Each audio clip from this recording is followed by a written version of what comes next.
Into chapter 12 we go. Where we stopped, nobody knows. Well, actually, I do. We're stopping at the end. At lunchtime the next day, everybody in class was talking about Nina's disappearance. We were all worried about her safety, but I kept a safe distance from everybody else. I do wonder where she went. Oh, it's a new track! Someone said she was demoned away. How could they say such things? I can't believe their nerve. Hey, Chi-san, you look down today. Me. Rika, you don't give a shit. Satoko and Nika-chan noticed something odd about my attitude. I couldn't sleep at all last night because of what Nana told me. Friends don't keep secrets from one another. That sentence bit into my heart, and I couldn't sleep because of the pain. The pain! Mion, Satoko, and Nika-chan too. I have something I need to talk to you about. Is it about Nana? No, it's not. It's about me. I'm pregnant. Sorry, that was a really stupid joke. I decided to tell them about it because they were my friends. But I didn't know what I expected was going to change by doing so. They might despise me. Was there any benefit to telling them? No, there wasn't. I knew that for sure. But I still wanted to tell them about it, just because I thought it'd help heal the pain I was feeling.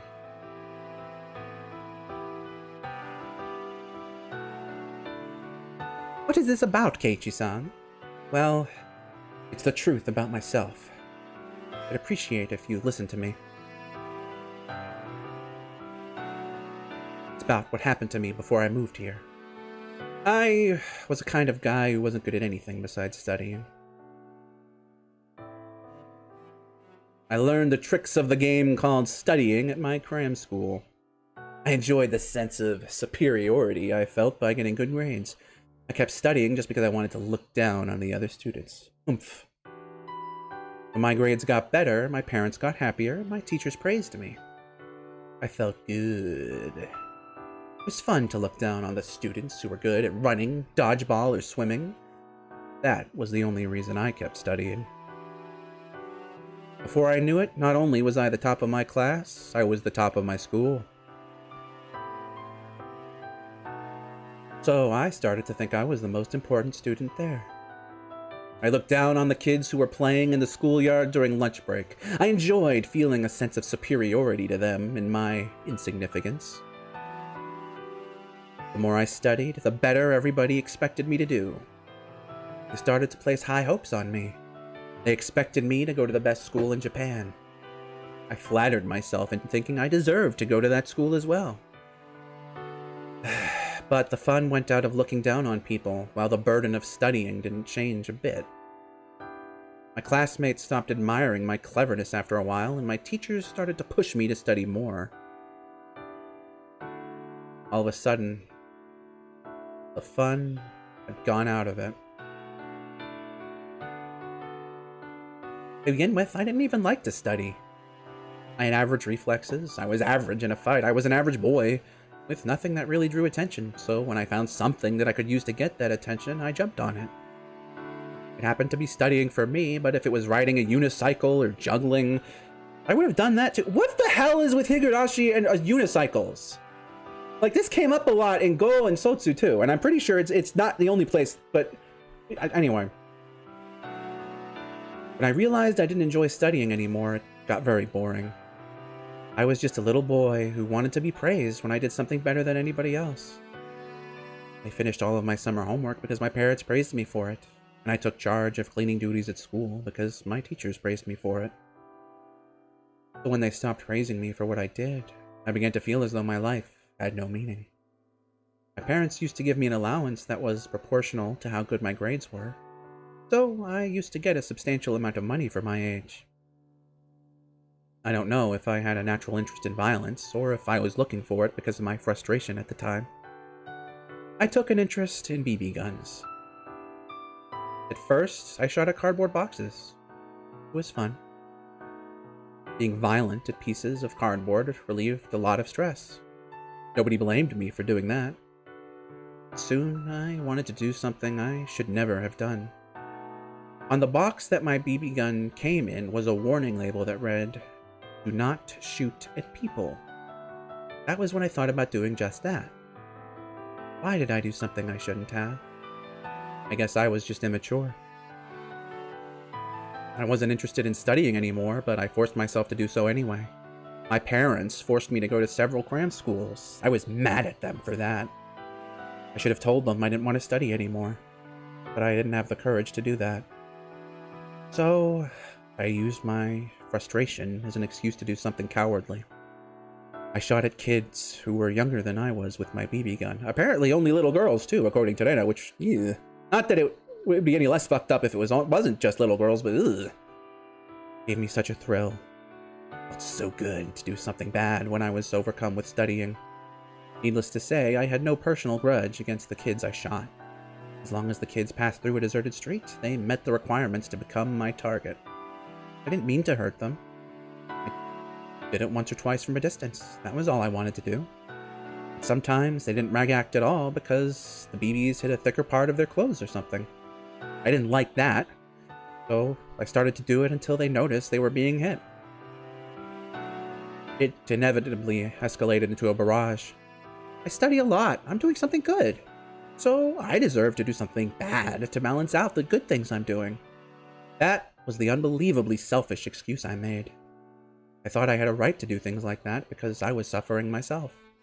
I thought people who weren't suffering like I was deserved to be hit and to get hurt a little bit. I was so selfish, so arrogant, and so immature. I was disgusted with myself. If I could have met myself at that time, I would have given myself a punch in the face so hard that I'd knock out all of my teeth. They started to call it a series of attacks on school children.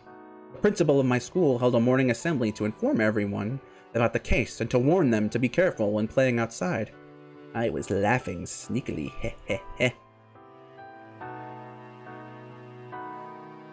The PTA issued a letter of warning and advice to take the safest way to and from school. Parents took turns watching kids when they walked between home and school in groups. The more serious it got, the more it reminded me of the excitement I first felt when my grades started going up. I was absorbed in that game I was playing. I didn't think that I'd get caught someday. I didn't even think to stop doing it either. One day, I found a little girl who was walking down a narrow, dark street all alone. She was a very small girl. I don't know if she was on her way to her friend's house or if she was running an errand. I didn't care which. It was careless of her to go out alone. The school had warned her not to, so it was her fault. Just like always, I made a selfish excuse and made my move. Some of it hit her in the back. She noticed she was being attacked. She turned around. It was a natural reaction. At that time, I didn't hesitate to rain hell. But when she turned around, I was still going. Usually when I had a kid, she cried in pain and ran away. But this girl was different. She thrashed around in excruciating pain, holding one of her eyes. When I saw her doing that, I realized what had happened right away. The BB had hit her in the eye. Until that moment, I didn't think about what would happen when a pellet that could easily go through a cardboard box hit an eyeball. Anyway, the girl howled in pain. For the first time, I realized I had done something horrible. She saw me, so I couldn't take her to a hospital. I couldn't do anything about it. So I left her there while she was still screaming in pain. I wondered if she was okay, and I wondered that she lost her eye. I kept thinking about her, and I didn't even feel like eating that day. I went to the bookshelf in her living room, snuck a medical book to my room, and studied the structure of the human eye. It was too late to make a difference, but I studied what kind of injuries would make a person lose their vision. I knew it wouldn't make the sin I committed weigh any less, even if I found out that she wouldn't lose her sight. I couldn't sleep that night, and I suffered from a high fever. It wasn't my parents, my teachers, or the police who first punished me for what I did. It was my own body. Before dawn, I woke my parents up and confessed to my sin. They were shocked at first, but it seemed like they understood the situation quickly due to my recent disobedient behavior and my interest in BB guns. My mom cried hysterically. My dad slapped me in the face till it swelled up. Before the sun came up, I turned myself in to the police, accompanied by my parents. Satoko stared at me with a stunned expression. I deserved to receive that kind of look. What I did was very wrong, and I needed to accept that. Is that all true? Yes, it's all true. I'm sorry I didn't tell you until now. What made you want to tell us? Leon asked me. Leon Rika-chan nodded in agreement. To tell you the truth, I don't understand why. Well, I know, but... No, I'm just saying that I don't see any reason why you had to tell us about it. Thank you! Well, I didn't want to keep secrets from my friends. You're my friends, so I couldn't hide it from you anymore. What are you expecting us to do? I'm not expecting anything. If you're asking for forgiveness, I can't give it to you. You have to ask the kids you attacked if you want that. It won't help any to tell us about it. I agree with Rika. I think you're really brave to tell us, but I don't understand what you want to do from here on out. I don't want to do anything. I just thought it's not right to keep secrets from my friends. My friends looked annoyed by the sudden confession of my past. Thank you. I took it as bitter medicine. I got what I deserved. Hey, Chan. I have a question. Why can't friends keep secrets from each other? What? I mean, that's what you're saying, but... I really don't agree. I don't agree either. Miyano Nika-chan obviously disagreed with my statement. Satoko nodded, following suit. I don't think it's wrong to refuse to tell people things you'd rather not. We all have lots of things we don't want to tell anyone else about, like tragedies, mistakes, and other things you don't want to remember. If I'd have to tell someone everything to be true friends with them, I wouldn't want to have them as my friends at all. Thank you! Fucking thank you! But... Eiichi? There's a difference between things you don't need to confess and things you have to confess. You have to confess what you did to receive forgiveness, but once you're forgiven, you don't need to keep confessing. Right. You turned yourself into the police and they scolded you good, did they not? You atoned for your sin and you were forgiven. What more do you have to do? You turned yourself in and you accepted the result. You did what you had to do. It's very important that you keep reminding yourself of your sin so that you won't make the same mistake again. But you only have to take care of that on your own. Not something you have to confess to everybody. That's very true. I have many embarrassing stories that I'd rather not tell anyone. Me. Satoko does have quite a lot of them. It's not only me. Rika has a heap of them too. Me.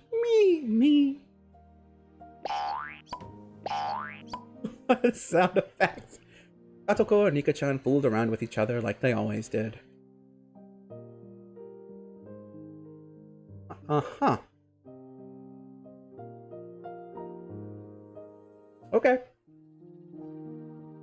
Mion looked at them and then looked back at me. Satoko just said something very important. Did you get it?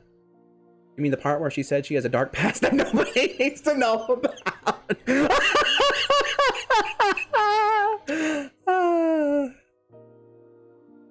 No, the bit after that.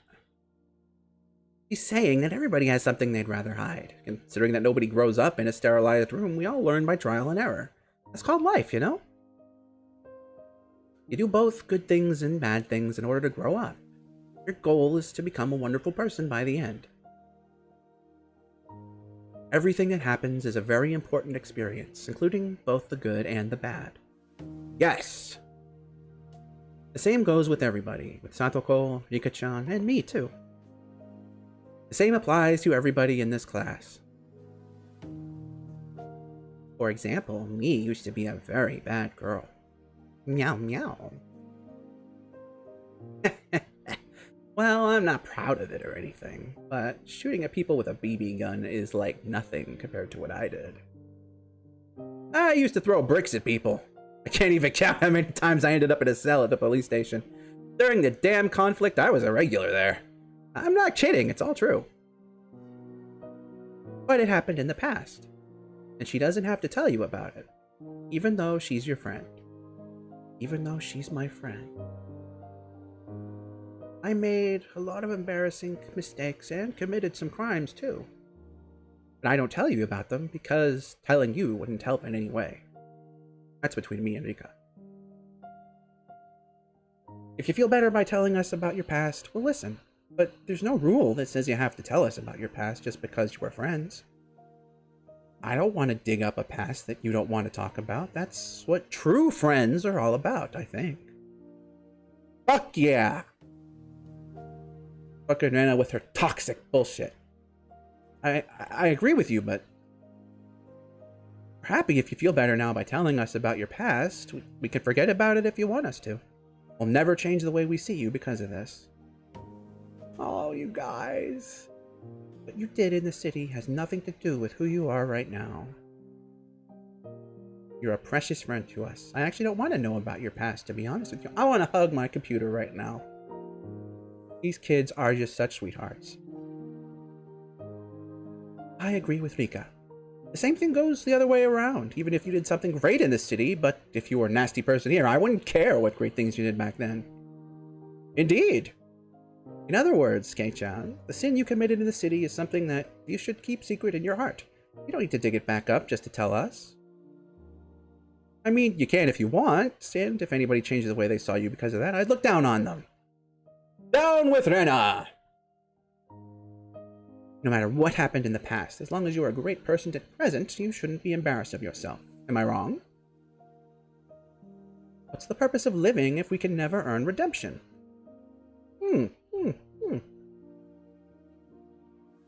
Satoko used to be a big baby who couldn't do anything by herself. She regretted it deeply, and now she's a strong, independent girl. That's why I admire Satoko today. I don't care how weak she used to be. Rika. What about you, Kei-chan? Are you going to change the way you see me because you now know I used to be a very bad girl who was a regular at the police station? You won't, will you? I am who I am. Our friendship won't change, and we'll keep playing and laughing like we always do, right? That's what being friends is all about. What? What's going on? Leon is trying to cheer me up with an encouraging smile on her face, but her expression became distorted all of a sudden. Big teardrops fell from my eyes. What? Why am I crying? Let me just say this. I didn't know anything about Satoshi, because you all hid it from me. We didn't mean to hide it. You didn't tell me about the incidents that happen every year, right? That's because we didn't want to, You didn't want to scare me? Just because of that you left me out? No, we didn't mean to. Mion didn't know what to say. She had tears in her eyes. She thought she did me a favor. She didn't know why it turned out like this. She didn't want to make me scared of the village since I just moved here. What more reason did she need? I asked you before, Mion, if there was a crime at the damn construction site. You told me there was none, but there was a dismemberment lynch murder. You lied. I'm sorry. I didn't mean to lie to you. I thought friends didn't hide things from each other, right? So that makes us not friends. Ah! What are friends? What are friends? What were friends to me? They were my true friends. They really cared about me. They were so nice to me and helped me feel at home in the village. I couldn't have been happier. Everything was great, wasn't it? Kei-chan, please don't. Mion seemed like she didn't know what to say. Her eyes looked moist. It was hard to believe she was really acting like this. It wasn't Mion at all. feel her pain. She was in pain. She was in pain because she didn't know what I was blaming her for. She looked so sad. I didn't notice her pain. I thought I was her friend. I didn't understand her feelings. I didn't trust her. I just used the word friends, but I didn't do anything like what friends were supposed to do. That's right, I was such a fool. Mion was Mion. She was my best friend. Why did I doubt her? Why? Kei-chan looks down these days. Also, hi Loki. We're in the zone right now, so I'm not gonna talk much. But hi. Yes, hello, hi. He just moved here from the city. I guess the fatigue must be setting in. He probably caught a cold as a result. I see. Then he needs to eat something nutritious. My grandma's making ohagi today. I'm gonna ask her to give me some so we can bring them to Kei-chan. Oi, Mion, wash your hands first. Hello, Rena-chan. Would you like to try making one too? Wow, that looks like fun. Yes, I'd love to try. Here we go. I have a great idea. What is it, Mi-chan? Tsumihoroboshi gets heavy, but also I was just very mad at it a little while ago, so, which is a theme with it, honestly. But yes, you're right. What is it, Mi-chan? What's that little bottle? What is it? It's not fun to only have sweet ohagi, you know. Let's put hot sauce in one of them. It'll wake him up for sure. Oh, yes, water, please. Thank you.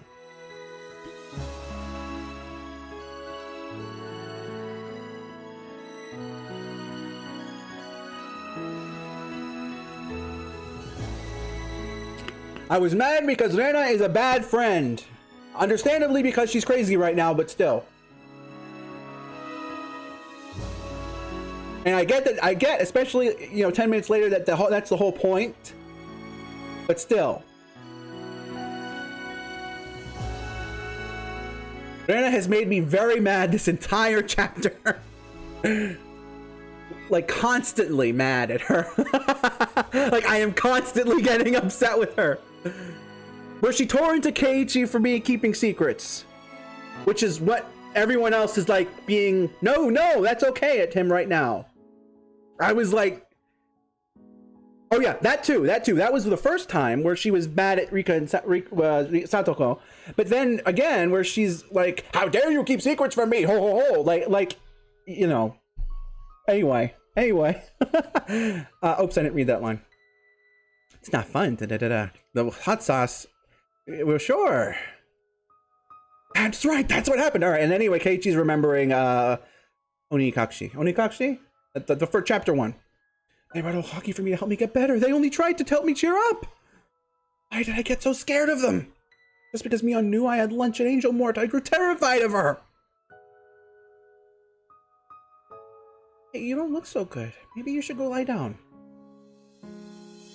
That's right. Maybe we should leave. They just wanted to cheer me up with a joke. But because I looked so serious.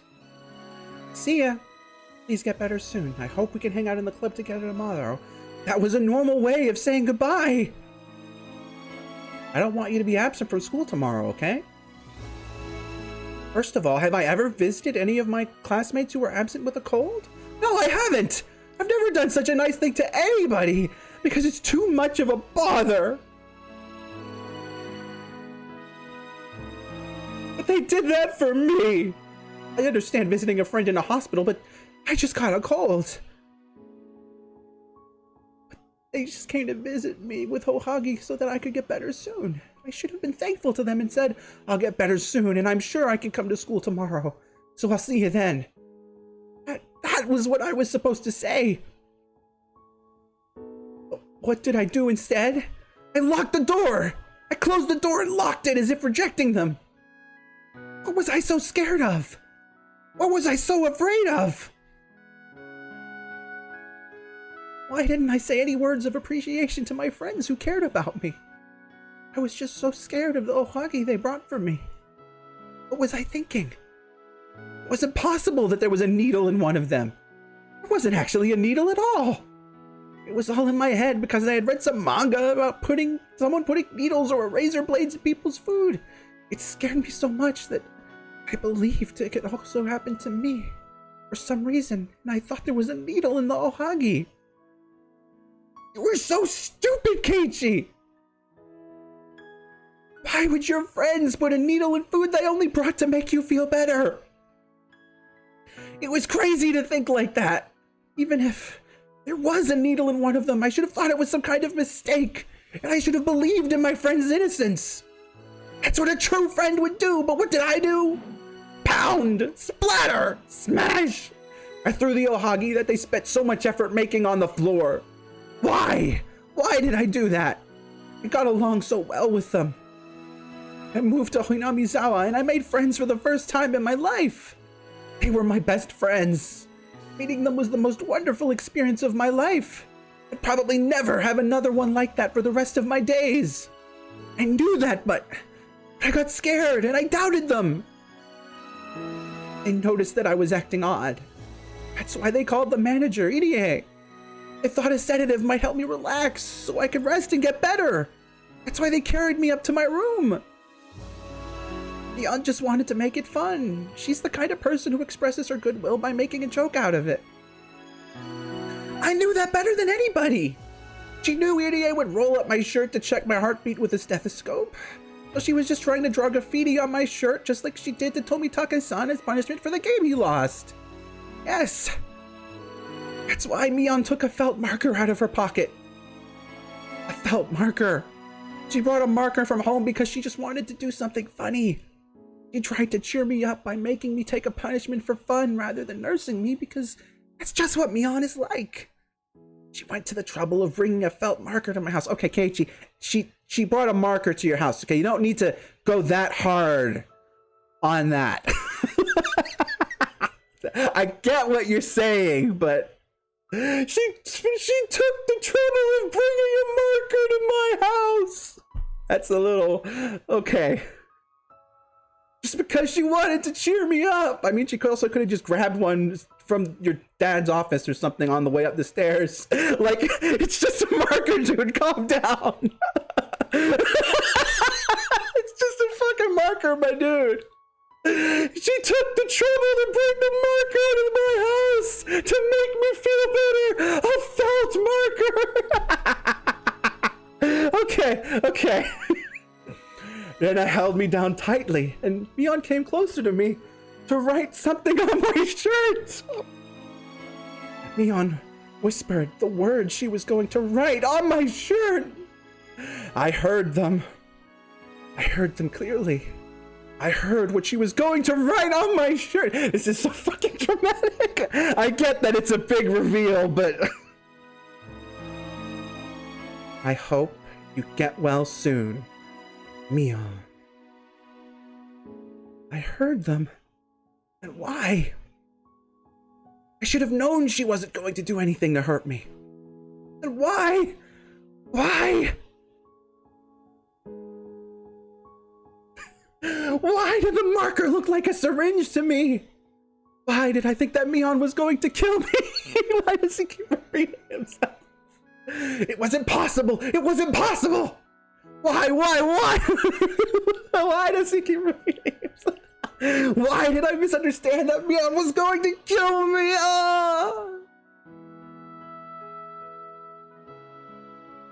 The numbness in my head receded, and slowly I felt blood start to run through my entire body again. How long was I squatting down there?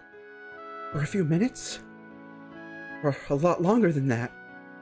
As I looked up at the clock, the hands weren't moving at all, as if they had stopped while I had my eyes closed. The Warudo! Really?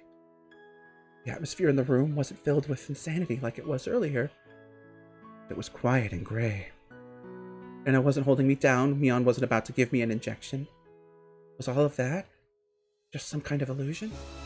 There was no sense of presence other than myself in that room. It was an extraordinary experience, the kind I'd never had before. I was there, with Nena and Mion. I doubted my sanity for a moment, but at the same time, I felt some kind of relief, too. That scary incident was just an illusion after all. Neither Rena nor Mion would have done such a terrible thing to me. Tears started forming in my eyes. My emotions were running high. Why? It wasn't a question of why tears were forming in my eyes. Why? It was a question of my sadness. Why did I feel so sad? I don't know. I don't know. You don't know? What do you mean you don't know? You do know! I was so stupid. What the hell was I doing? I was so pathetic and helpless. Mion just tried to cheer me up, that was all. I liked her so much. She was my best friend. She was older than me, but she hung out with me like we were the same age. She was the first one who came to talk to me in class. She was so nice to me, but Mion was lying down in an unnatural position near the window. She was covered in dusky red blood from her head to her chest. The red fluid splattered on the wall was Mion's. What had I done? What had I done? Yeah. People do. I think Higurashi gets some shit for this by some folks, but I do think, like, even reading it, I feel like on the one hand I am laughing with it, but I am also like really getting into it, just the emotions of it. Like, it feels, as silly as it is, it's still impactful, I think. Like, you could really get into Keiichi's head. What had I done? What had I done? I would never forgive myself. I truly did think of you all as my friends. Why? Why did all this happen? There was nothing fun in my life at my old school. When I talked to anyone, it was only ever about my chances of passing the entrance exam. Justi went out of her way to get the marker. It's true! It's true! The felt marker. It was only ever about my chances of passing the entrance exam of the schools we wanted to go to. My life was shaded in gray. Friends to me were rivals and enemies to vie with for a school recommendation and test scores. My friends here taught me just how unnatural that was. This whole month was a blast. We raised the roof. Raise the roof! Over lunch, our club activities, and the festival. A warm liquid flowed out of my eyes. Gross! To my surprise, it was my tears. I didn't have any obligation to cry for them. I couldn't stop it. Even though they attempted to kill me. Even though they almost killed me. I couldn't forget the memories we made during the past month, or were those fun days fake? Was it an act? That they kept playing perfectly to set me up until today? Was it only me who believed that they were my friends? It couldn't be! Anna and Mion, they were my friends, for real! For real! I wish I had a Ryuji soundbite from Persona 5, that'd be perfect. Anyway, those happy days, it couldn't have been just a performance. Anna and Mion must have been forced by somebody to kill me. Or that an extraordinary existence called Oyashiro-sama possessed them and took over their consciousnesses. No matter what it was, both Rena and Mion were my best friends. I was stupid. I was such a fool, such a fool, such a fool, such a fool, such a fool. Such a fool, such a fool, such a fool. Now we're Sayaka from Madoka. I wasn't making any sense at all. I killed my best friends. They were my best friends. My best friends. Then why didn't I trust them? They who were my best friends. Why didn't I listen to them, my best friends? I beat them, my best friends, to death. Who did I think I was? Clearly not their best friend. I made it sound like I didn't do anything wrong to my best friends. I felt like everybody, my best friends in particular, went crazy except for me. I was such a fool. It was the other way around. Of course it was. I was the only one who went crazy, not my best friends. Kei-chan, I did something terrible. I'll never forgive myself. Oh, will my best friends forgive me? Mion was still alive. I have a memory of beating her to death because I couldn't trust her, my best friend. But that's a memory from a non-existent different world. But even though it happened in a different world, I killed Mion, my best friend. And I didn't realize how deep that sin was. I even thought until now that Mion was at fault for being killed. What is wrong with Keiichi-san? I don't know. Keiichi-san, please calm down. I'm not dead. You didn't beat me to death. I mean, I'd never let that happen. Okay? Right. There's no one in our club whom you could beat to death, Keiichi-san. Ha ha ha ha ha ha ha ha ha. Oh, you wish that took off. Oh, no. Mion and Satoko looked confused, having no idea why I was crying. But I couldn't help myself. I learned just now that I could earn redemption by confessing my sin, but I could never earn redemption for this. Not from Mion. No matter how much I cried in this world, nobody could give me forgiveness. Forgiveness, not forgiveness, that's not a word. And so I could never earn redemption for this sin. Right then, Chie-sensei came in and noticed me crying. You wouldn't see a teenage boy crying like that very often. Chie-sensei asked me what was going on, but at that moment, I couldn't hear anything. Mion and Satoko looked confused. They didn't know how to explain the situation. Rika-chan approached me in the midst of my sobs. You remember, don't you, Keiichi? You remember how you killed Rena and me? Yes! I killed them! I killed them, but I didn't accept my sin. I pretended I was the victim.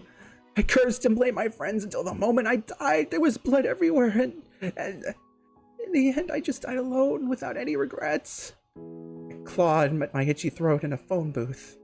I didn't notice my sin, and I died alone. Keiichi, did you notice your sin just now? Yes, I did. It took me so long, but I just noticed it. I remember what I did, and not here, but in a different world that looks just like this one. I killed my friends because I couldn't trust them. They were just trying to help me, but I didn't listen to them. I don't know why I didn't. I didn't care if people were staring. I just kept crying. I believe there's a word missing there. I wanted to transmute my sin to tears in order to squeeze it out of me. The tears that were coming out from my eyes weren't my sin. They were just tears of regret for doing something irreversible. At that time, I felt something touching my head. I opened my eyes and saw Rika-chan patting my head gently. I didn't need any comfort. I didn't deserve any comfort from Rika-chan. The words she spoke to me weren't ones of comfort. I forgive you, Keiichi. What? Keiichi, you noticed your sin. It's a very difficult thing to do, and not something everybody can. Speaking from experience, aren't you, Rika? Aren't you, Rika? Speaking from experience, aren't you? Aren't you, Rika? Aren't you? Aren't you, Rika?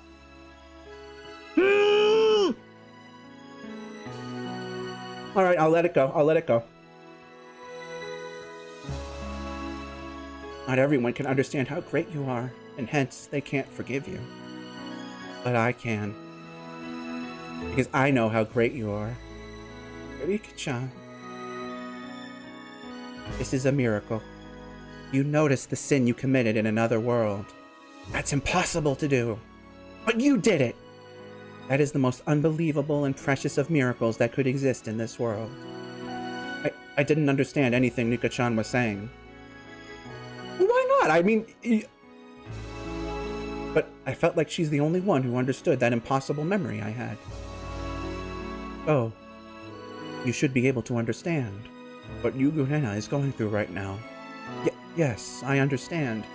She's going through exactly the same thing I went through. She wants to trust her friends more than anything, but she can't because of the aliens! The fucking aliens! She's the one who's losing her mind, but she doesn't understand that, and she thinks that the world is going crazy instead because of the aliens! I don't know how to save her. I have no idea, because I failed. I didn't understand until I died. No, I didn't understand even after I died. So how can I make her realize what I didn't even after that? I can't save her. I can't save her. I know, because I was just like her. There's nothing I can do. Calm down, Keiichi. Keep your cool, Mayabara Keiichi! I did fail. That didn't mean Nana would too. There was no excuse not to save her because I thought she'd fail. After all, what did Nana do back then? I was totally going mad. But she risked her life to save me. In my room, in that world, I had beaten her many times with a metal bat. But she was smiling. She knew I was scared, and that's why she smiled for me. I beat her so many times. Her arms were broken, and her forehead was cut open. I remembered, and I didn't block her head. Even at the very last moment, she opened her arms towards me, like she was looking for a hug. Oh. But I still doubted her and raised the metal bat up high. Oh. Oh. No. And it told me then that it was okay. Please trust me. Ah! My friend still told me to believe in her. She told me to trust her.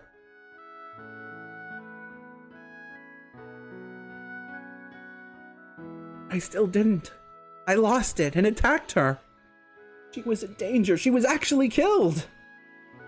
She didn't even block her head. Instead, she used her arms to reach out for me. And I continued to say those words until the moment she died. Trust me. Please, trust me.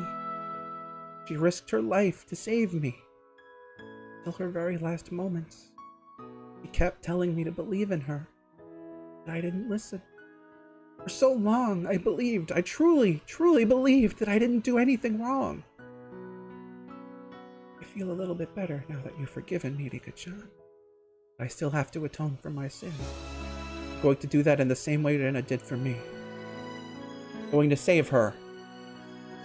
Rena risked her life to save me. She cared about me until her very last moments. She trusted me. She believed that her words would reach my heart, so she kept saying them. I cracked her skull. Oh, so she kept saying them until I cracked her skull. I don't care if I die. Rena died for me. I could die for her too. I was such a fool for failing to understand my friend's feelings. That's why I didn't understand what she was saying. But Rena might be different. This world is messed up. But it doesn't mean that I could just quit. Quitting is the same thing as not believing. I believe in Rena and in our friendship.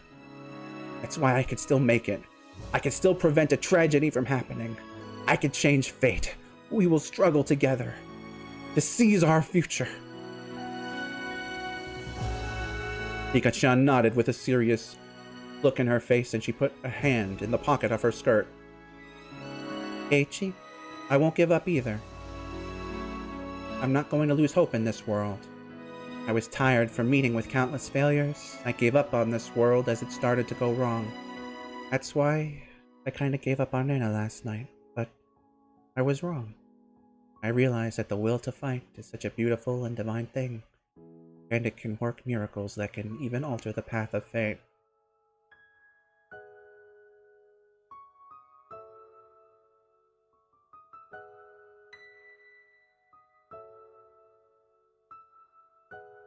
Rika, I'll let it go. I'll let it go. But you know how I feel about you, Rika.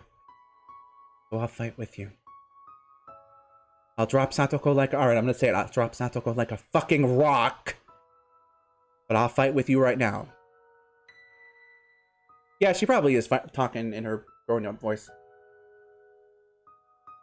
I'll fight again. I'll keep fighting. Until I reach the future. Oh boy, once I get there, fuck y'all, I'm out. Just fuck y'all, I am so fucking gone. You will never see me again. The future, mwah, love it. Out of here once I get there. But, God, I can't. I'm never gonna let it go. I can't. I have no idea what you two are talking about. Yep. Yeah, you see, that's such a good line. I have no idea what you two are talking about. It's normal that you don't remember. Eiichi is a special exception. Exception? What the hell did I say? Huh? I suppose I'm too brilliant to understand what's going on. Sure. Rika-chan touched Satoko's forehead to hers. But please remember one day, when you're desperately driven into a corner of misfortune, please remember... Why do you want her to remember? So you can dump her? Rika! Rika! Keiichi-san fought for me? It's hard to believe. Isn't that right, Keiichi? Rika-chan looked at me, smiling as if waiting for my agreement. I wasn't sure if I could risk my life for Satoko. No, I was sure I'd risk my life for her. You did, in fact. Satoko is my friend. If anybody tried to make her unhappy, I'd beat them up. And to death. Without hesitation, I'd risk my life to save her. There might even have been a world like that. Flashback. I nodded to Rika-chan. Rika-chan nodded back to me, looking happy. Has she been standing there the whole fucking time? She has! This poor teacher! Man, I just want some fucking curry, okay? I don't know what's wrong with these kids right now. I just want some curry. Mayabara-kun, is everything okay? GA-sensei realized that I'd finally calmed down, and she asked me that. Yes, everything is fine now. I'm sorry I worried you. Anyway, Mion. What? What is it? You're not about to tell me something else now. I walked towards her. Oh, I know what's about to happen. Mion stepped back, not knowing what was going on. She bumped into the blackboard. What is it, Kei-chan? You look so serious. I held Mion tightly. She still didn't know what was going on, and her face turned red. Crying on her shoulder, I told her the following. I'm sorry. I'm so sorry. What? What? What are you sorry for, Kei-chan? This old man doesn't really get what's going on. It's okay. You don't need to get anything. Just listen to me. I'm very sorry. And the ohagi you made, they were really good. They were delicious. They cheered me up. Well, I wanted to tell you that I would go to the school next day. And the day after that, too. I wanted to tell you that I would see you tomorrow at school, but I couldn't. Very sorry that I didn't give you any words of appreciation until today. I'll never doubt you, Mion. I'll never doubt any of my friends. Never, ever again. Oh, Mion, please forgive me for what I did that day. Man, Mion's gonna come away from this thinking, what the fuck, did Shion give him ohagi? Shion gave him fucking ohagi and didn't tell me, didn't she? Yeah, honestly, this is a good part. I'm just kind of giggly. Yeah, he needed to get this out.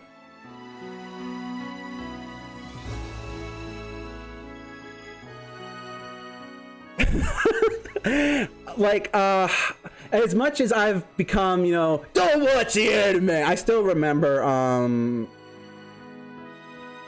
they did it. I think they did a.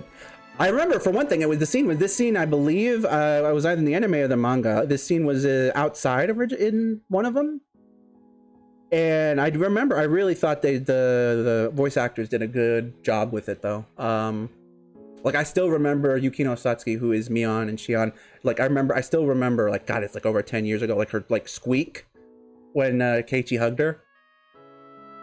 Like, the anime had its good points, but yeah, Shion, that motherfucker. But yeah.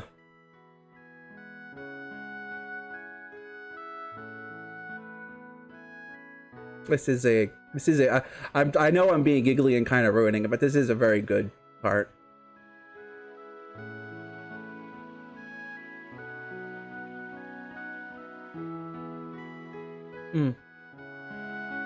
Yeah, I watched the anime as it aired back in the days of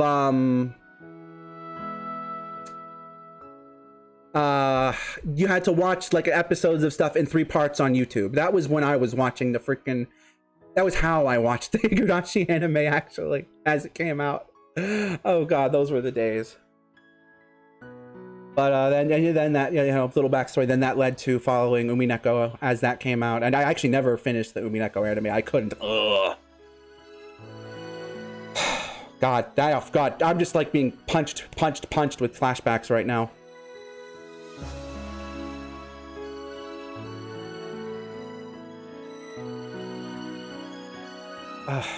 I am looking forward to like rereading Umineko once we get through this and the next 2 Higurashis. I'm planning on doing that.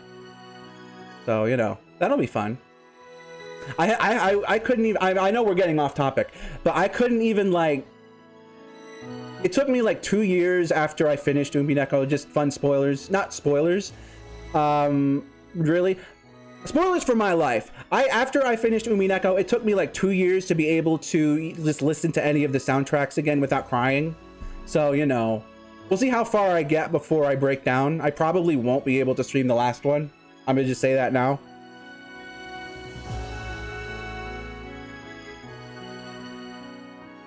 Umineko is an experience.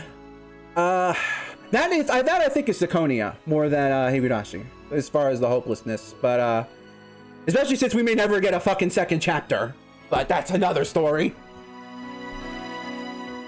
I'm still sad we don't have a Zirconia too. Though if you haven't watched Go and Sotsu, well, I have thoughts on that as well, but I should probably keep reading. Mion must have no idea what I was talking about. Of course, I didn't either. I didn't understand what I was talking about. But my sin wasn't forgiven yet.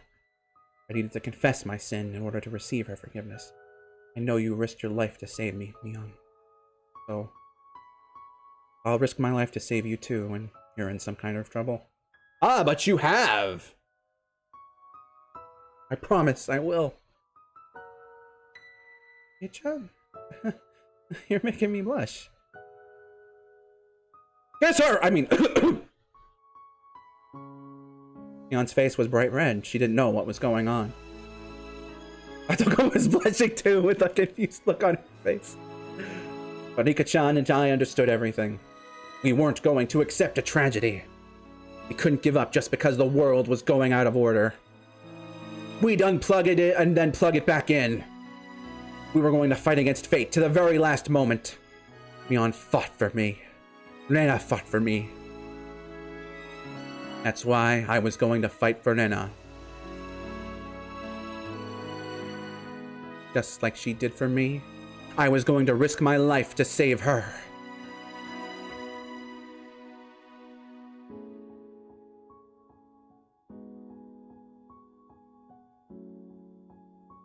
I'm good. I'm good right now, still.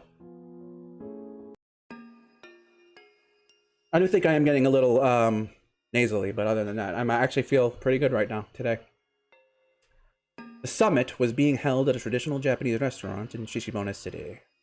When a black car stopped in front of it, 3 burly cops got out of it, followed by Oishi. They were welcomed by Sonozaki Corps members in equally black suits. It was something you didn't see every day. Thank you for having us. We apologize for being late. I'll take you to the room. Please follow me. There was a sign saying reserved at the entrance.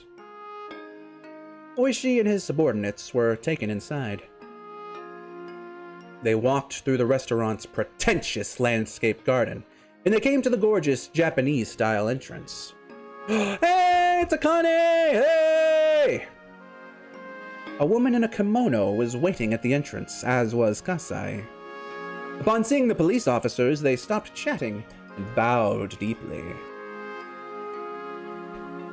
The woman in the kimono was Mion's mother, Akane.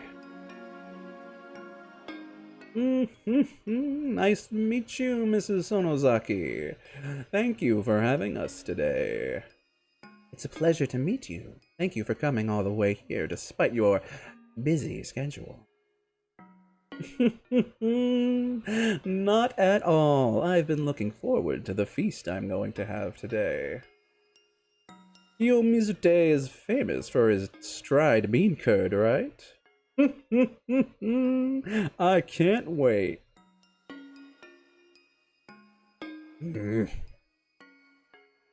Long time no see, Kasai-san. It's been forever since we last met in person. Yes, it has been a while. Oh, they're grinning at each other. Interesting. Well, we seem to be at war, but I'm hoping we can settle this like adults.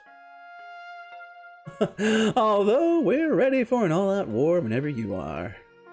No, we have no desire to fight. Neither do we. Everybody knows how messy things get when you get involved. But I'd like to avoid that as much as possible, since I'm not that young anymore. Obviously, this was a meeting between people who hated each other. The tension in their words indicated that it wasn't likely to be a friendly meeting. I'll take you to the room. Please follow me. I feel bad that our host is taking us to the table. Well, I know we sent you the invitation under my name, but actually, today's host is the Sonozaki main family. I'm sorry for the confusion. I see. Can I go back and get my bulletproof jacket? Ha ha! Ha. On the other side of the door, there were several tables. Mion was sitting at one of them. Since Mion was still young, her school uniform functioned as her formal dress. Still, it looked strange with both the police and the corps members in black suits. Hello, you must be the successor to the head of the Sonozaki family. You've met her before, what are you talking about? Thank you for having us today. Thank you very much for coming. Please take a seat. Mion politely welcomed the police, undaunted even though they were older than her parents. Mion gave Kasai a look, and he tapped on the door. The waitresses, who had been waiting behind the door, started bringing out drinks. Oishi-san, what's going on here? I'm not sure. Well, let's enjoy the meal first. Their dried bean curd is really famous, you know. They started drinking, but the tension continued for a while. Mion made the waitresses and the other members of the Sonozaki Corps leave the room, and soon only Oishi and his subordinates, Mion, Akane, and Kasai, were left in the room. Well, let's start talking about why we're here today. Akane nodded and began speaking. We're having this meeting today so we can resolve our misunderstandings. Such as, Kasai wanted to talk to you about New Urena for personal reasons. Therefore, this meeting is about the private circumstances between Kasai Tatsuyoshi and New Urena. The Sonozaki family has nothing to do with this. What are these private circumstances? Yugu-san lives an honest life. How could she have any private connection with Kasai-san from the Yakuza? Kasai. Yes, allow me to explain. Kasai told the police officers that he happened to meet Rena at a coffee house in Okinomiya. He explained that Rena found something he lost there and that she offered to bring it back to him. That doesn't sound right, but for argument's sake, why don't we assume what you're telling us is true? What happened after that doesn't make sense. I heard that you told your members to find Yugurena. That is actually my fault. Rena-san's father was worried about her because she didn't come home after dark. So I sent my men to ask if anyone had seen her downtown, but I'd made a small mistake. Wait a second. You made us come all the way here and now you're telling us to believe this bullshit? Could it be that you're making fun of us? Boy, she looked a lot more like a member of the Yakuza than the real Yakuza did. When she threatened them with a nasty smile, and it piled on all the more tension onto the atmosphere in the room. Oishi-san, please don't. Kumagai tried to make him stand down. Officers with hot tempers pair with others who are good at calming them down, just like how Yakuza do. Oishi backed off with a grin. Kumagai took over, continuing from there. So, what are you trying to say? Do you not want us to intervene because this is a civil matter between Nugurena and Kasai Tatsuyoshi? That's not going to happen. We're going to give her protection. Mion opened her mouth for the first time in a while. You need to explain to me why the police have to protect Yugurena to begin with. Why? Because you guys are after her! Oishi answered bluntly, but Mion remained nonchalant. That must have made him all the more annoyed. What makes you think we're after her? Why don't you ask what's in your what? Why don't you ask what's in your chest? You might know something. Your heart? Oishi-san, we're here to resolve our misunderstandings. It's your choice not to listen to us, but I think it's better that you do. Oh, and what are we misunderstanding exactly? Your misunderstanding concerns the scrapbooks of Takano Mio that Ryugu-rena is in possession of. The officer's expressions grew stern all at once. All of a sudden, she had gotten straight to the point. You want to protect Ryugu-rena because she has the scrapbooks, isn't that right? Oshida's subordinates glared back at her without saying a word, making it obvious that her guess was right. Kasai? Akane gave him a look and he left the room. However, he shortly returned carrying a black suitcase. Every one of the officers assumed that there was a tremendous amount of money in the suitcase and that the Sonozaki family was trying to buy them off. Kasai opened the suitcase and showed the contents to the police. Are these? These are Takano Mio's scrapbooks. I'm afraid we don't have the one she gave to Ryugu-rena. This is going to be our main course for the day. Do you mind if I take a look? No, feel free. We can talk after you read them. I'll make my people leave if you like. Oh no, you don't have to do that. The cops produced latex gloves from their pockets, put them on, and took one of the scrapbooks out of the suitcase. There were more than 10 of them in there. We found them in Takano Mio's house in Okinomiya after she passed away. Oishi and the others desperately turned the pages of the well-thumbed scrapbooks. Are you sure these are real? Without a doubt. Oishi-san, if Ryugu-rena has the other scrapbooks, that means maybe the ones she has have the same kind of stuff in them. Oh boy. Oishi looked stunned by the context of the scrapbooks. He started turning the pages faster, then closed the scrapbook roughly. Do all of these have the same kind of contents as this one? Yes, they do. Feel free to take the time to look at them until you're fully satisfied. The other officers also rapidly turned through the pages. They weren't reading them, just flipping through. They took one scrapbook from the suitcase after another and flipped through the pages roughly. Oishi-san, this is absurd. These are just crappy occult novels. This one says that the netherworld collided with this world and that dead souls flowed across the gap. How are we going to use this as proof? Well, yours says something about the netherworld. Mine is about creatures from the bottom of the ocean. This one is about classified weapons of the Nazis. This one is about the legacy of the Mu continent. That one is about Aussie, the mysterious creature in Onigafuchi Swamp. We can surmise that Ryugu-rena most likely has the scrapbook about the parasite theory we've all heard of. Oh boy. The police were dumbfounded. They couldn't believe what they were seeing. The other officers were shooting glances at Oishi.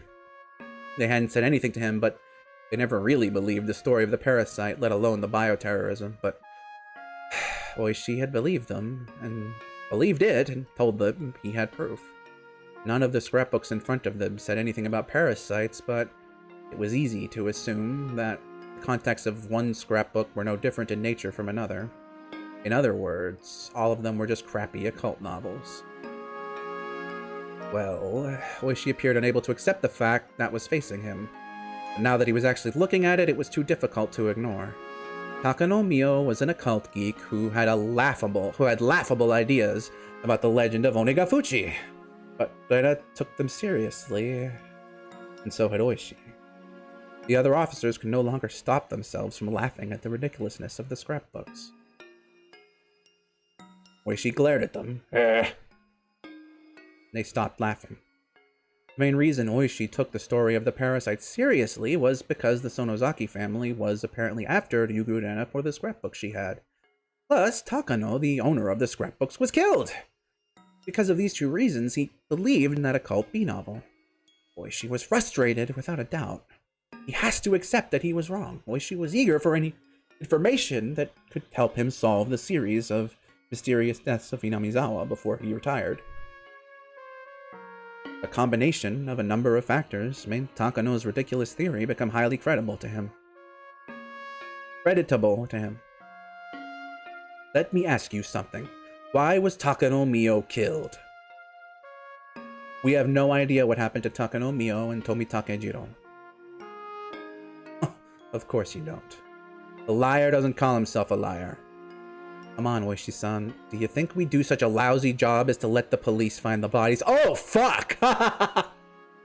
Mion wore a cold smile. She had said too much. Akane cleared her throat as if to condemn the statement, and that made Mion shut her mouth. Oishi glared at the young successor. But he knew she was right. Then why are you after Ryugurena? We're not. I admit it's our fault that we made it look like we were after her. For that, we apologize. The reasons which made Oishi take Rena's delusion seriously collapsed one by one. Mion and Akane looked at each other. They must have decided to let Akane speak. She did so firmly. We'd like to ask you a favor. We don't want to be involved with the police because of nonsense like this. We heard that Sankai from the police headquarters started work with the public safety division. They're going to do simultaneous raids on our family using this case as their excuse, aren't they? That had been at Oishi's request. Oishi took Rena's story seriously, and he wanted to find the research facility that was developing the parasite.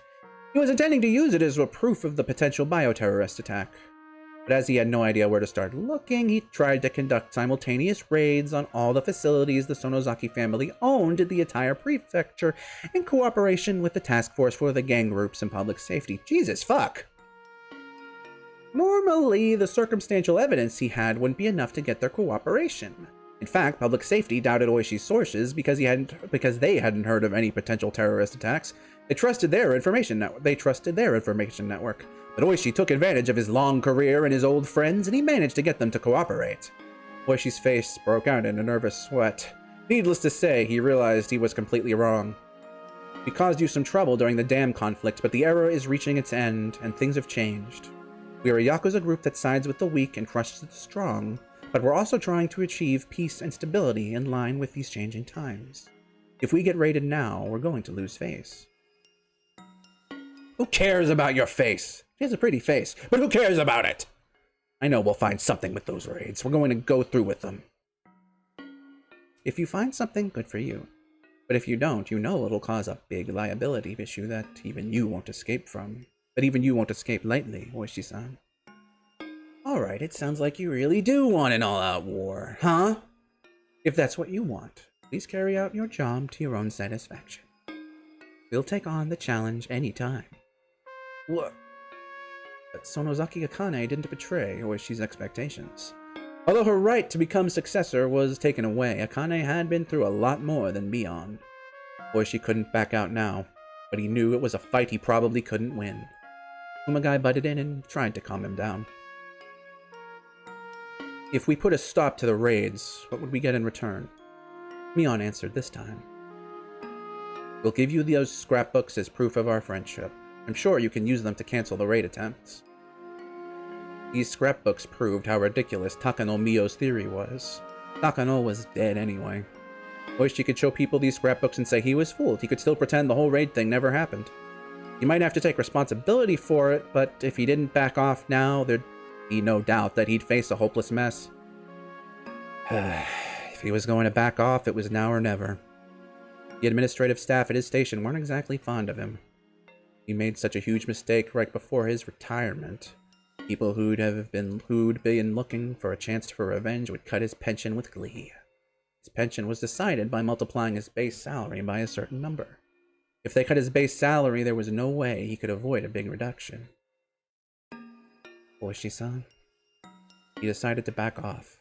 It was hard for him to admit mistakes at his age. He grimaced with anger. Kuma-chan, can you take over from here? I think I had too much to drink. I'm gonna get some fresh air on the porch. Excuse me. Oishi stood up quickly and left the room, making a lot of noise as he walked. Kasai closed the door Oishi left open. The room was filled with silence again. At that point, Kumagai opened his mouth. We understand your point. Our intention isn't to cause trouble to all the organizations you own. So I want to confirm that the police and the Sonozaki family...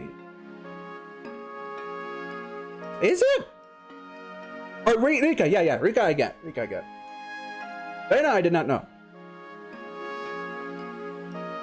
So I want to confirm that the police and the Sonozaki family will help each other to maintain the peace of the city. Therefore, we're gonna put off doing the simultaneous raids. Thank you very much. I'm sure our leader, Oryo, appreciates your concern as well. As you promised, we'll take these scrapbooks. And there are 2 more conditions. Go ahead. First, if you find the other missing scrapbooks, you must bring them to us immediately. Second, if you find Yugurena, you must turn her over to us immediately as well. I'm afraid the second one is unacceptable. Yugurena is in a state of delusion. We'll make sure of her safety and we'll find the best medical facility we could take her to. She has the right to receive treatment. We can't accept that either. We have the right to question her about the murder of Takano as a material witness, not as a suspect. Akane whispered to Mion. Mion in turn nodded and began to speak. Very well, we'll accept the second condition, but let us add another condition on top of that. We're going to send her a lawyer. You will only question her in the lawyer's presence. Understood. One more thing. You aren't allowed to delay us by not sending the lawyer on purpose. We'll start questioning right after we find her. We have no problem with that, but you must contact us immediately after she's found. We will as soon as we can. Akane cut in. You have to call us before you question her. You must call us the very moment she's found. This agreement is made in good faith, founded in our mutual trust. So please do be careful not to do anything that might waste it. Understood. You have my word on that. We'll try to keep our promise with the best of intentions. Ooh, try. Akane and Kumagai glared at each other for a moment. Surprisingly, Kumagai was very calm. Kumagai. Bear guy. Bear man. Man. He was always in the shadow of Oishi, who was loud and noisy, but he had as much guts as his superior did. Oishi was good at taking care of matters in a rough and threatening kind of way, but Kumagai was good at negotiations like this. I like to think of him as a bear in a suit. He's just a fucking bear in a suit. That's what Kumagai is. That's why they call him Kuma-chan. He's just a bear in a suit. The meeting ended, and the police stood up from their seats. The tension in the room had finally ceased. Kasai put the scrapbooks back in the suitcase and handed it to Kumagai. Kumagai looked at Kasai, nodded lightly, and took what was offered him. We do love mascot suit muscular mans. This is a very expensive case made in Italy. Please take it as a souvenir from us. No, we're only supposed to take the scrapbooks. We'll return it to your office later. Thank you for your time. Please give my regards to the family head, Oryo-san. The officers left after bowing to Mion. After making sure that the police had left the hallway, Mion sighed heavily and let go of her tension. She spread her feet on the floor, flapping the rim of her skirt. Oh man, my shoulders hurt. Why didn't you take care of this, Mom? Don't be silly, your rank is higher than mine. Rank is everything, not age. Hey, Kasai, have a waitress bring me a beer. Your hair looked like they were drawn by different people. Notice that? That's weird. Can I just hold on. Like, what's the deal with that?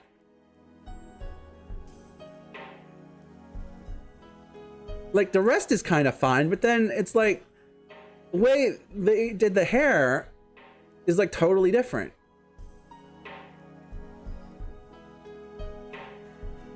Like how Mion's hair, how Mion's hair is like colored in and shaded is like, I don't know. It's like Akane's hair doesn't. They didn't do the lighting the same, or I don't know. It's weird.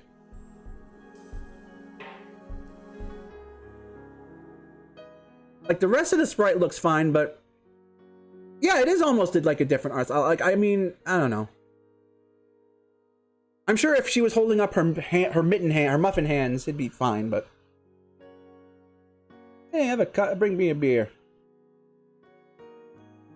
Oh, and you can let the grunts in and give them something cold to drink too. You want me to bring only beer? Oh, she can't drink. Bring some orange juice for her. Don't treat me like I'm a little kid. I guess my rank doesn't matter to you, huh? You'll always be a big baby to me. Anyway, Your father pulled many strings for you this time. You should thank him. And you too, Kasai. You have to play it smarter when meeting with the common man. I'm a little embarrassed. Wait, I'm very impressed with Rena-chan for making a fool out of Oishi. You have many friends with good potential. I'd like to meet her. We can go see a play together or something. Kasai, whenever you see her next time, let her know I said that. Just do they all think that Kasai and Rena are like dating or something? Like, what the fuck? And don't tell her any more creepy stories, alright? Of course, I'm well aware of that. With that, they successfully dispelled the magical power of Takano's scrapbooks. The whole mess shouldn't grow any larger. The only remaining problem was Rena. Where could she be hiding? Is this where we get the meanwhile? We're at Kei-chan's house. Before I went to bed, I headed to my window to close the curtain. I saw the shadow of a person near the porch. Who could it be so late? Well, I didn't have to guess who it was. There was only one person I knew who might come to see me so late. I opened the window and looked more carefully this time. Santa? Santa, is that you? I was right. They were left. It was Rena. She was just standing still under the light. I wondered how long she'd been there for. It didn't look like she was going to ring the doorbell. She was just standing there. She seemed to be asking herself whether to ring the doorbell or not. For how long had she been hesitating in front of my door? It looked like even standing was giving her a hard time. She looked very tired. I ran down the stairs, put my sandals on, and rushed out of the house. She's gonna be gone, right? Oh, no!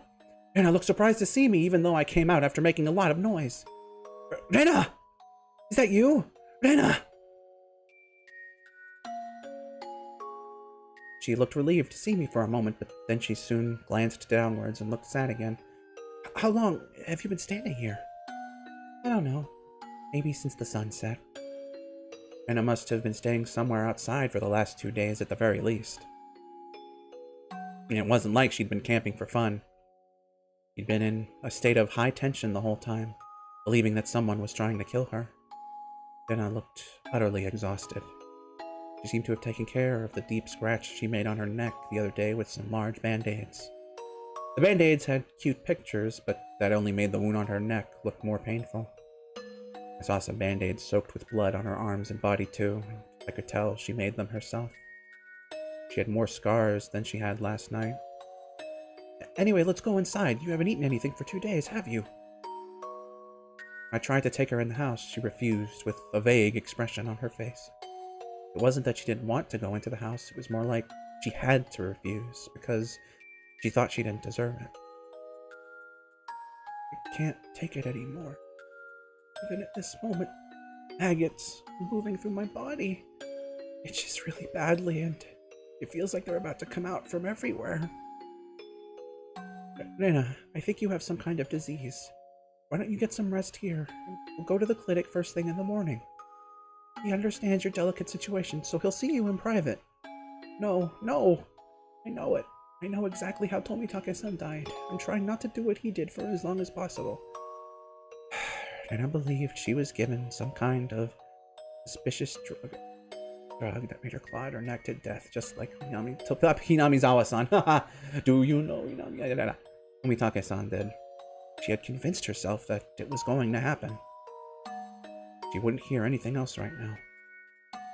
But she really wanted somebody to help her. She wanted help, but when someone tried to give her a hand, it looked like the hand of the devil. If this was some kind of disease, what a horribly depressing disease it was. Well, I don't know how I'm going to die, but I don't think I have much time. It's not gonna happen! You're a member of our unbeatable club. Rena, you're not gonna die so easily. You're gonna die by getting your head beaten in with a baseball bat, not by some maggots. Trust me, I know. Thanks. Well, I wanted to say sorry before I died. Sorry? For what? Yesterday I said terrible things to you, and I hurt your feelings. She must be talking about last night. trusted me. But when Oishi-san told her about my past, she felt betrayed. After that, everything I did out of goodwill seemed like the opposite to her. I know what it's like. I once felt the same way about you, Rena. Well, before I moved here, I did many horrible things too. A lot, actually. Really? I didn't know. What I did is beyond comparison. You just did someone with a gun. I hit somebody's head really hard with a metal baseball bat. Everybody got hurt really badly. And I also broke the windows in my school, and... I know, but I don't care about any of that. You did that before you moved here. Why you stopped being Rena and became Rena after you moved here, right? Me, you're my best friend. My best friend! Who's very kind, thoughtful, and fun. It's the most important thing. I don't care who you were before. Oh, I was way worse than you were. I have no right to say you're not my friend. I felt the same way too. Huh? I was afraid of you because I had heard about your past. Oh, you knew. Rena laughed sadly. She seemed shocked to find out that I knew about her history when she thought I didn't. But I was like, so what? Eh? It doesn't matter how bad you were before you moved here. You've been through ups and downs, tears and laughter. But since you moved to Hinamizawa, you've been living a proud life. I love how we're just overlooking the fact that also you murdered people and I helped you hide the bodies. It's like, no, the real issue is before you moved here, you hit somebody with a bat. You know, like I love that. That's just not. He really, the fact that I feel like the fact that he's not even bringing that up should have said everything to Rena. But no, I'm. The important thing is that you regret what you did. That's all that matters. This directly also contradicts the fact that she doesn't regret what she did with Teppei and Rena. Like, I mean, which is it, game? Which is it? What is the message here? Like, I don't understand. What is the message? You've grown up to be a respectable person who murders people.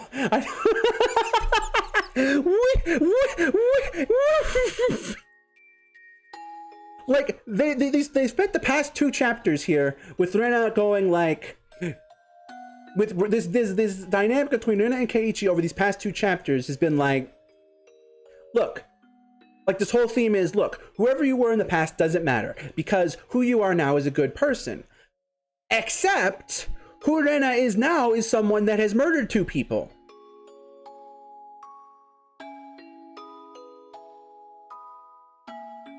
Like, yeah, I get that the murder only happened after the syndromes hit him and all that. Like, I get that. But they don't know that. Like, as far as they're concerned, all the crazy stuff is tied to the parasites and all the theories and stuff. And from their perspective, killing Rina and Teppei was just her saving her peaceful everyday life. And she explicitly did not regret it. And yeah, you're right, Moki. They are also children. It's just, I guess my thing is, I'm not sure what the message that Ryukishi is, what is the Ryukishi? No, you're right. Like, I think it is totally, like, I'm with them. It's just, they're like saying 2 different things is, I guess, what I'm saying. Like, the characters are saying 2 opposite things.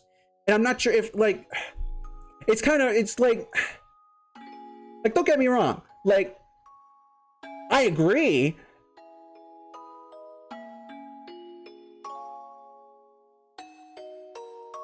Yeah. Oh yeah. I get, like, they don't see them dying as a bad thing, and I agree. But, like, on the flip side of that, it's like, in the bigger sense, they're talking about how who you were in the past doesn't matter, but at the same, it's like.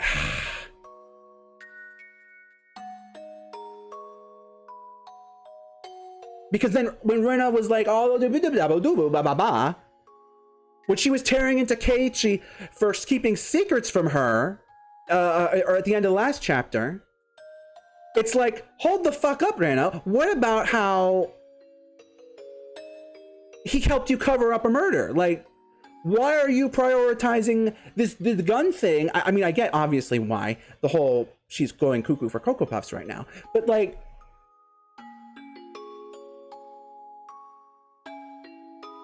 Oh yeah, like right now, obviously they're talking about Rena's past and stuff. But earlier in the chapter, oh fuck my arm, oh fuck my arm. I guess I'm not. It's not so much. Like it's what I'm not sure what Ryukishi is trying to say here. Like, I stood up and closed my window because it's dark out now, and I slipped. But I'm okay. I'm okay. But yeah, I don't get what the mess. I don't know. It's just I don't know. You know what? I'm gonna go see how my tweet where I said this is the worst chapter is doing. Oh, good. No one replied. I'm gonna delete it because I don't know if I agree with it anymore. I'm a coward. All right, it's gone. Anyway, I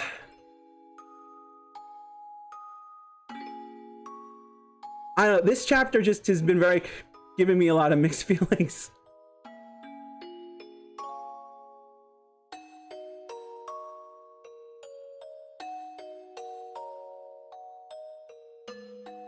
All right, you've grown up to be a respectful person who murders people, cough, cough. So I don't care about your past. I should have noticed it earlier. Rena is Rena. That's why she's Yugu Rena. I couldn't understand that simple thing when she said she wasn't Rena. Heard about my past too, right? I was pretty bad as well. I was such a brat. Okay, look, Keiichi. You shot a little girl in the eye. Brat is an understatement. I regret the stupid things I did. So I thought moving here was a good opportunity for me to start over. I believe I've been the person I wanted to be since I moved here. See you in a bit, Moki. Isn't it the same with you, Rena? Doesn't matter how you lived in Ibaraki. The important thing is that you're Yugu Rena. You wanted to be in Inamizawa. So I don't care whoever Yugu Reina, was it Reina it was? Yeah, I don't care. Yeah, you're right. We can start our life over as many times as we want. Literally. Just ask Rika. We can literally do that. We might make a lot of mistakes and hurt ourselves or each other, literally. But that lets us become the people we want to be. Unless you're Satoko, in which case you're going to get dropped like a fucking rock. You fall once or twice in your life, but that's life. We can't let that beat us down. We have to keep growing. So I was such an asshole for getting scared of you because of your past. Doesn't matter how many times you fall. Watch your step now, watch your step, don't fall. In this world, where one is all, in this world, never feel a fall. If you leap without it, till you'll find it won't be there all the time. So watch your step now, watch your step, don't fall. Sorry, I apologize, that was really bad. When you go through a lot of pain, you can be kinder to others. So I don't need to know your past, and even if I knew, it shouldn't have changed the way I treated you. But we were fools. We couldn't understand that until we went through things like this ourselves. Mion knew that from the beginning, because Mion is fucking best girl. Well, no, Mion is best girl. I mean, if she wants to, I'm gonna stop talking. I'm just gonna stop talking right now. We were such fools. Hurt each other and made each other cry. So Ryugu Rena is and always will be my best friend forever. My BFF. When you have to go through a hard time, I'll help you no matter what. Trust me on that. Thank you. I trust you, Keiichi-kun. Very tragic, but what she said isn't true. She probably didn't mean to lie, but I knew she didn't trust me from the bottom of her heart. Maybe like halfway down, but not the bottom.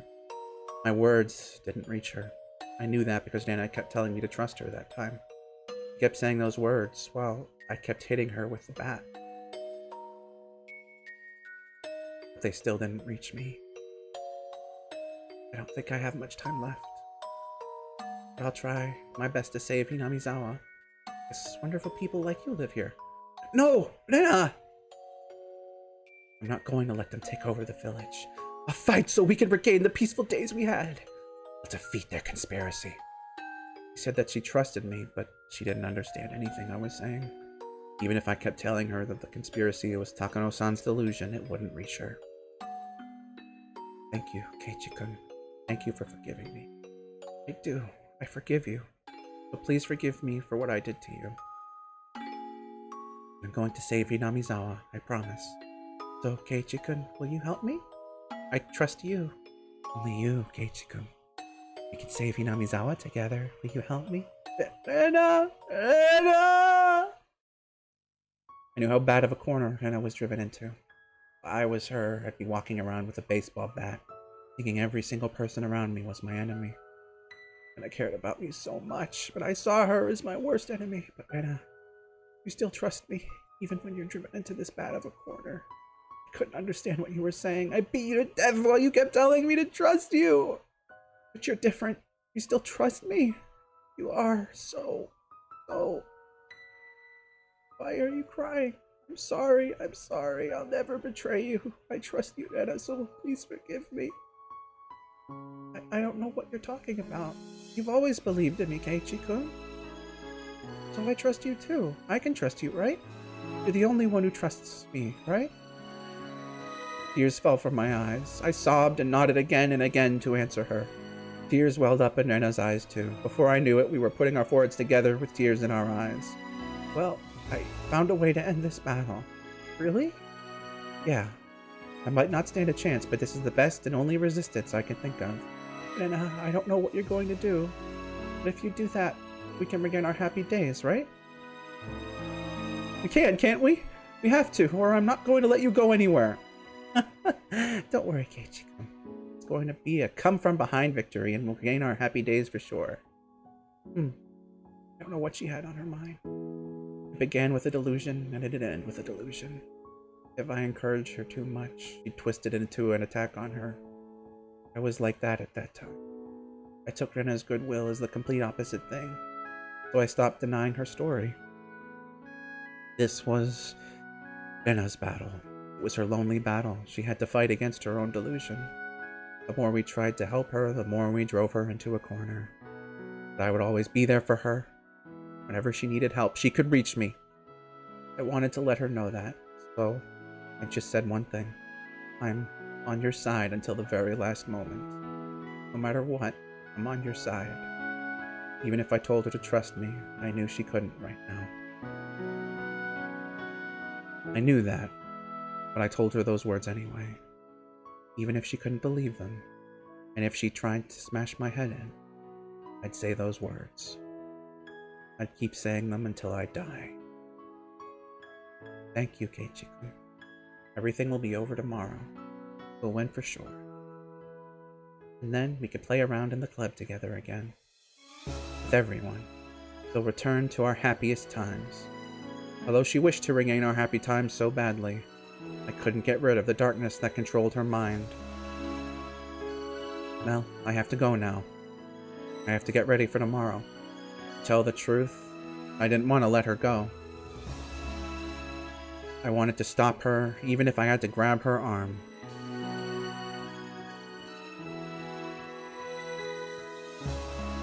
But I couldn't stop her like that.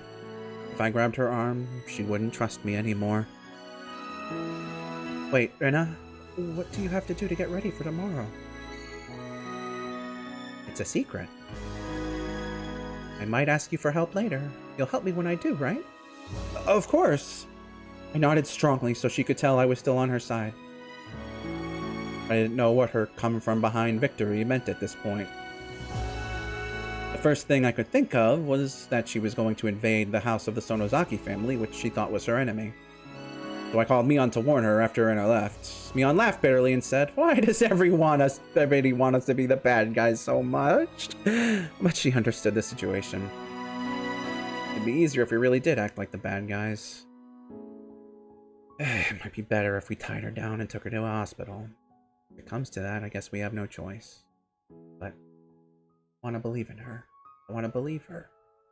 Till the last second. She still had the strong heart to trust me no matter how badly she'd been driven into a corner.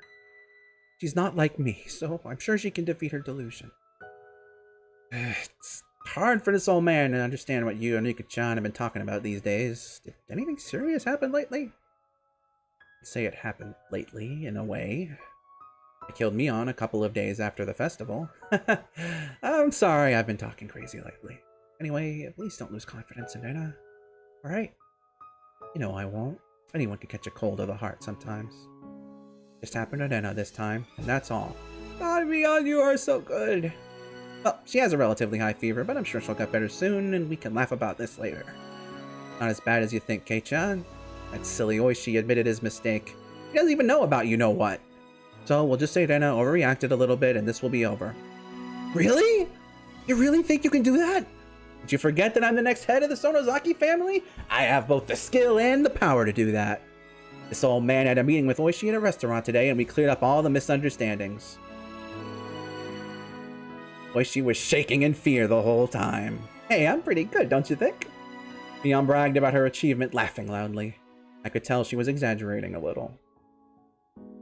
Anyway, compared to the sense of impending doom seems to be feeling, the others seemed to be taking it rather easy. It was all up to Rena now. If she understood everything, she'd go back to the peaceful world she wished for. We were waiting for her to reach out to us, just like we did by the abandoned car at the garbage dump that day. The day she just was awful to Satoko. That day. Rena, I couldn't win, but I know you can. Because you're the one who told me to have faith until the end. So I know you can win. It didn't mean that she could literally win the last battle she was talking about earlier, but Rena would win. She'd win, and she'd regain her peaceful life.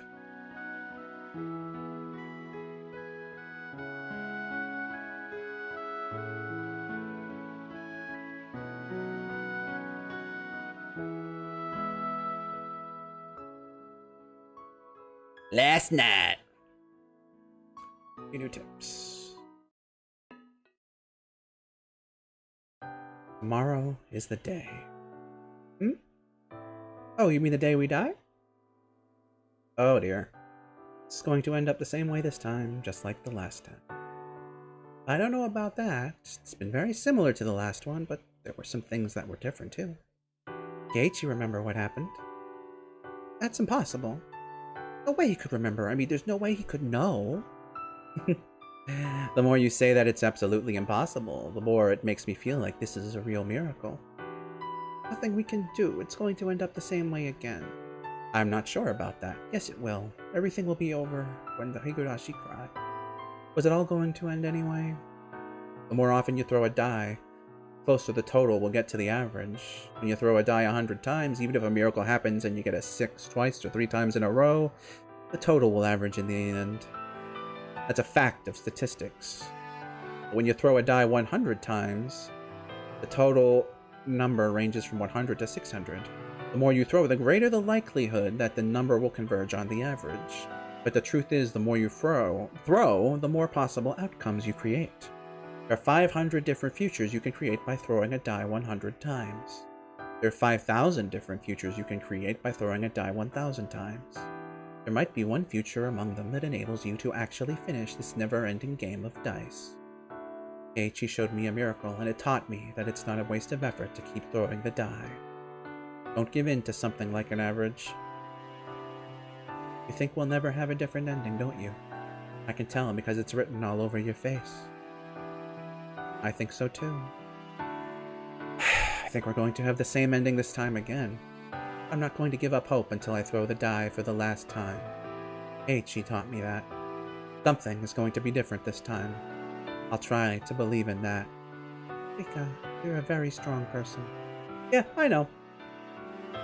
That's because I'm a lot younger than you. No. Rika? Me. Why are you still awake? Oh, not good to stay up so late. I'm sorry. I couldn't sleep, so I was just looking at the stars. I'm going to bed now. Please do. Good night, Rika. Good night, Satoko. Oh,